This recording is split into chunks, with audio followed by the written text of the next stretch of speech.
this if you could. Thank you, Mr. President. First of all, it's a great honor to be in the room with all of you. I remember this game, and it had a huge impact on me. You're heroes of mine, and it's really an honor to be in this room. Mike Eruzione, I have to ask you a question. What did it mean? I realize it was the semifinal game, but what did it mean to you at the time to beat the Soviets, to beat the Soviet Union? At the time, it gave us an opportunity to play for a gold medal.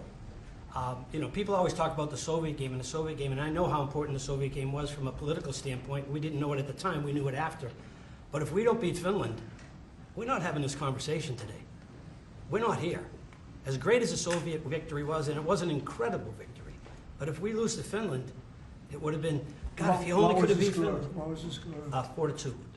We were losing 2-1 going into the third period. That would have been a downer. So can you imagine? We're not having this conversation. That would not have been. You are not inviting us to the White House. We are not receiving this honor if we don't beat Finland. So I think it speaks volumes of the team and the team that I played on to come back after such a great victory. We were ready to play Finland on Sunday. And I think, again, that's a tribute to the team and the type of players that we had. So years later, 45 years later, we realize how important that victory was against the Soviets.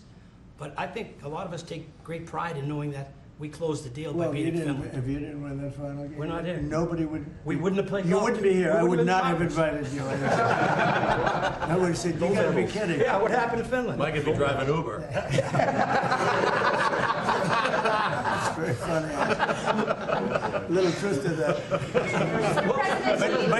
But you did win. What's the lesson for Ukraine from this win from 45 years ago when you defeated Russian team against all odds? Well, it's a very similar situation, isn't it? Let's see what happens. We're working on seeing if we can make a deal right now. We're gonna see. We'll soon know, I guess. We're gonna see a lot of death. Last month, fellas, 25,000 soldiers were killed in Ukraine and Russia. 25,000. Can you imagine that? It's ridiculous. Maybe we should send our team over. Mr. President, if I could, you guys were a team of amateurs. What do you think about the NIL, the deals that are being made with players, and they're hopping around schools? What do you think about it? I'll get your thoughts on it. My thoughts are I don't like it. I don't like the nil. I don't like the portal. But that's the state of college sports today, and we have no control over that. I don't like it, and a lot of people that I spoke to don't like it either. But we have no say. Well, I think we maybe do have a say. I think that it's a disaster for college sports. I think it's a disaster for the Olympics because, you know, we're losing a lot of teams. The colleges are cutting a lot of they would call them sort of the lesser sports, and they're losing them like at numbers nobody can believe. And they were really training grounds, beautiful training grounds, hard-working, wonderful young people. They were training grounds for the Olympics. And a lot of these sports that were training so well would win gold medals because of it. Those sports don't exist because they're putting all their money into football. And, by the way, they're putting too much money into football because colleges don't make, even the most successful universities don't make that much money. And you can't pay a quarterback $14 million to come out of high school. They don't even know he's going to be a very good player. I mean, they've tried a couple of times. $14 and $12 million. And a couple of deals like that, and the most successful colleges are losing money. And I think the NIL is a disaster for sports. It's horrible for the Olympics. And I think it's actually horrible for the players. And you're losing all of these great sports. They're not college football. Even basketball is being affected. Basketball second.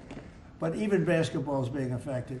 They're putting all of their money in, and I know something about it. They will not be able to stop. You're going to have a college president. I'm telling you, sir, we give a guard $7 million, we're going to win the national championship, and they'll give them $7 and they won't win it.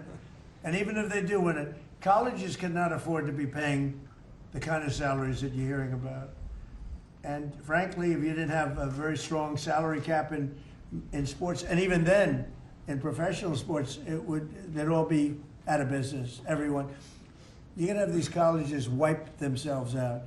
And something ought to be done, and I'm willing to put the federal government behind it. But if it's not done fast, you're gonna wipe out colleges. They're gonna get wiped out, including ones that do well in football. They can't pay $12 million, $14 million, $10 million, $6 million for players. They won't be able to stop. There'll always be that one player. If they only have that player, they're going to win the national championship. And they'll have 100 colleges thinking the same thing. Colleges cannot afford to play this game. And it's a very bad thing that's happening. Mr. President, you talked about the Soviet Union, and I also want to ask about another country that you're targeting, which of course is Venezuela. Do you intend on seizing more oil assets from Venezuela and other tankers? I wouldn't tell you that. I mean, it wouldn't be very smart for me to tell you that. You know, we're supposed to be a little bit secretive.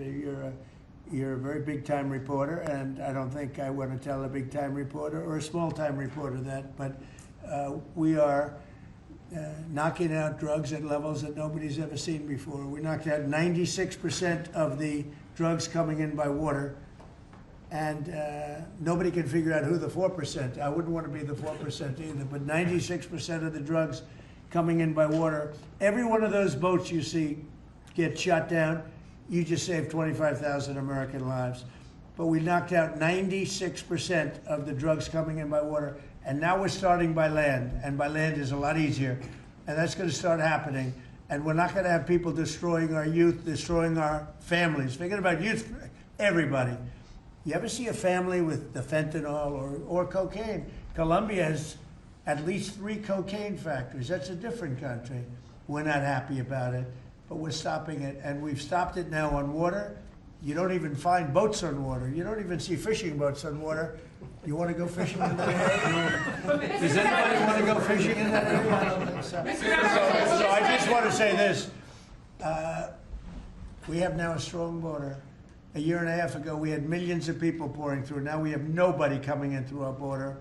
And we have a strong country. We have a country that's respected, and we're going to keep it that way. And we're not going to let people kill 300,000 people a year with drugs. Mr. President, can I just ask you one more follow-up question, Yeah, Mr. please. President? The fraud that you've been pointing out, talking about in Minnesota specifically, there have been some reports resurfacing and circulating, even by your own administration, alleging Ilhan Omar's marriage to her brother. And this would be a fraudulent situation if there, in fact, is found to be fraud. In a situation like that, would you like to see her denaturalized, or others who have similarly committed fraud Well, I in think she's Minnesota? very bad for our country. All she does is complain, complain, complain.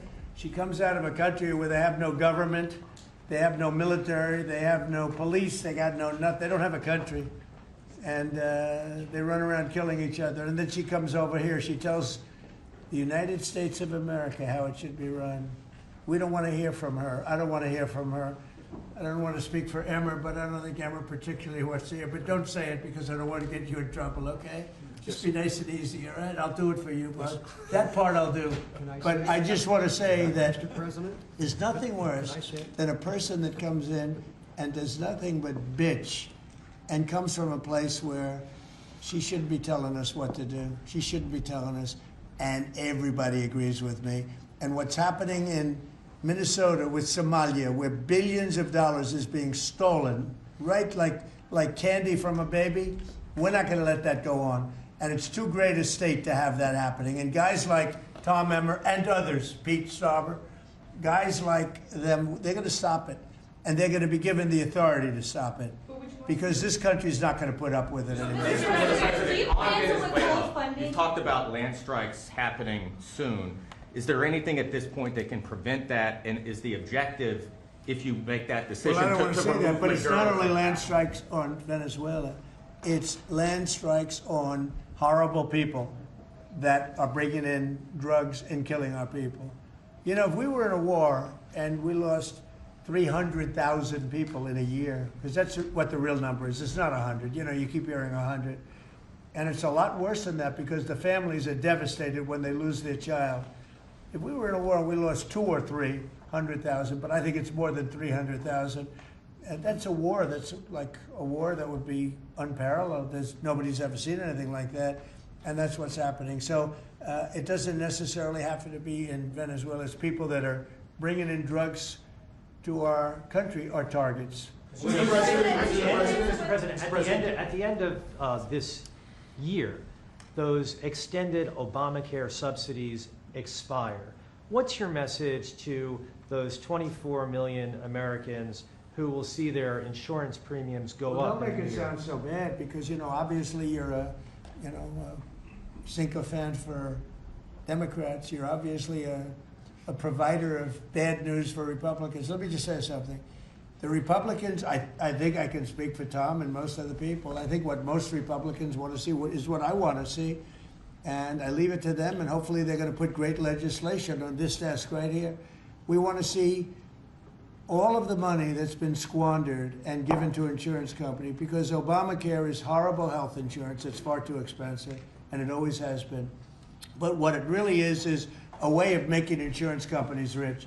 We want the money not to be paid at all to insurance companies. You know, insurance companies have gone up 1,700% over a short, meaning the stock, 1,700% over a short period of time.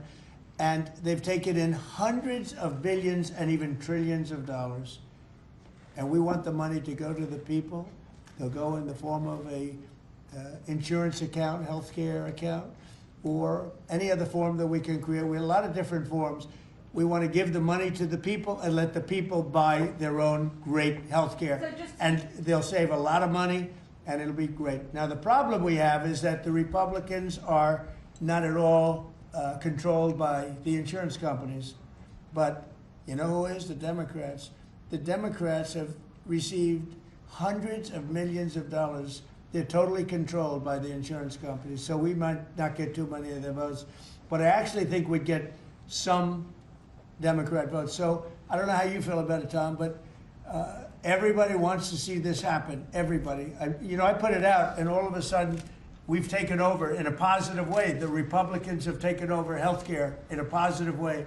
I want to see the billions of dollars go to the people, not to the insurance companies. And I want to see the people go out and buy themselves great health care. Much better health care at very little cost. That's what I want. And it's so simple. A follow-up on that. Many congressional Republicans have said they won't vote for an Obamacare extension deal if it includes funding for abortion. Would you assure those Republicans that you will not propose? Well, we're going to look into it. We're going to look into a lot of things. That's one of many factors. But what we do want to see is we want to see the money go to the people, not to the insurance. Mr. President, No, wait. You have to be nice and easy. Nice and easy. She's very aggressive.